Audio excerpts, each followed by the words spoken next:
Welcome to Shahi effect. സർക്കാർ പൊതുമേഖലാ സ്ഥാപനങ്ങളിൽ നിശ്ചിത ശതമാനം സംവരണം ഏർപ്പെടുത്തുക. പ്രവാസികളുടെ പുനരധിവാസ പദ്ധതികൾ ലളിതവും സുതാര്യവുമാക്കുക. പ്രവാസികളുടെ പ്രശ്നങ്ങൾ പഠിച്ച് അവരുടെ ന്യായമായ അവകാശങ്ങൾ പരിരക്ഷിക്കപ്പെടുന്നതിനും അവ സമയബന്ധിതമായി ലഭ്യമാക്കുന്നതിനും റിട്ടയർഡ് ജഡ്ജി അധ്യക്ഷനായ കമ്മീഷനെ നിയമിക്കുക.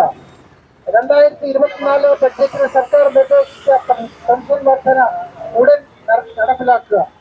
പ്രവാസി ക്ഷേമനിധി ബോർഡിൽ അംഗങ്ങളായ മുഴുവൻ പേർക്കും ആരോഗ്യ ഇൻഷുറൻസ് ഏർപ്പെടുത്തുക. ഈ ആവശ്യങ്ങളാണ് നമ്മൾ പ്രധാനമായി അടിയന്തരമായി സർക്കാരിന് മുൻപിൽ വെക്കുന്നത്. ഇത് എത്രയും പരിഗണിച്ച് വെക്കുന്നതിന് ആവശ്യമായിട്ടുള്ള നടപടികൾ സ്വീകരിക്കുന്ന ആവശ്യത്തോടുകൂടി ഈ ആവശ്യങ്ങൾ ഇവിടെ സമർപ്പിക്കുന്നു. ഈ അവകാശ പ്രഖ്യാപനം നടത്തുന്നതിന് വേണ്ടി ഏറെ ബഹുമാന്യനും ആദരണീയനുമായ രക്ഷാധികാരി ശ്രീ ഐസക് സാറിനെ ആദരപൂർവ്വം ക്ഷണിക്കുന്നു.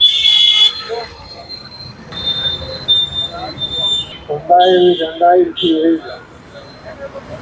നമ്മെ അച്യുതാനന്ദൻ ഭരിക്കുന്ന സമയത്ത് നമ്മൾ ആ സമയം തന്നെ ഒത്തിരി പ്രാവശ്യം നമുക്ക് പെൻഷൻ പോവുകയും 2009 ഇതിനൊരു ഡീറ്റെയിൽ അവതരിപ്പിക്കാൻ അതിൻ്റെ നക്കലൊക്കെ റെഡിയാക്കി ഇരിക്കുമ്പോൾ ഉമ്മൻചാണ്ടി പ്രതിപക്ഷ നേതാവാണ്. ആ ഓഫീസിൽ വെച്ച് ഞാൻ ആ നക്കൽ കാണാനിടയായി. ആ നക്കലിൽ നമ്മൾ തിരിച്ചു വന്ന പ്രവാസികളെ പറ്റി ഒന്നും തന്നെ നീട്ടിയിട്ടുണ്ടായിരുന്നു. പുറത്തുള്ള പ്രവാസികൾ മാത്രമേ ഉള്ളായിരുന്നു.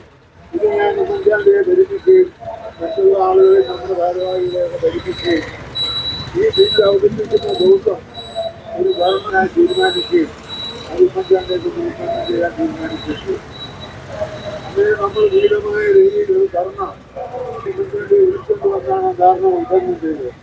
അവിടെയുള്ള MLA-മാരെ ഇതെല്ലാം തിരിച്ചു വന്ന പ്രവാസികളായി അവരത് സബ്ജക്ട് കമ്മിറ്റിക്ക് വിടുകയും കൂടുതൽ വിശേഷങ്ങളുമായി വീണ്ടും കാണാം. അതുവരെ ഏവർക്കും നന്ദി, നമസ്കാരം.